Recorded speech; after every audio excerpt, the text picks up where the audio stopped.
Hello friends, welcome back to the one new video guys and my YouTube channel guys. Today when we are going to talk about guys Samsung phone system sound setting, and today we try to get dial pad tone, how to on and how to use. Friends, you want to on guys Samsung phone dial pad tone setting, so when you can on easily and when you can use it after on it.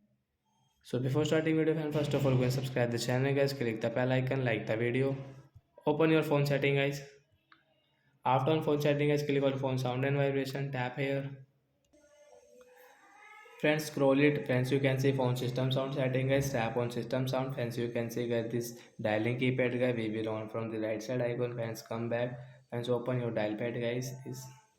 So friends, you can see guys if we enter any number. So friends, you can see guys this dial pad tone is on. So guys, you can use guys this dial pad tone like that in your Samsung phone device. So that's it guys. Thanks for watching the video guys. I hope friends you understood how to on phone dial pad tone setting and how to use it in Samsung phone device. Bye guys.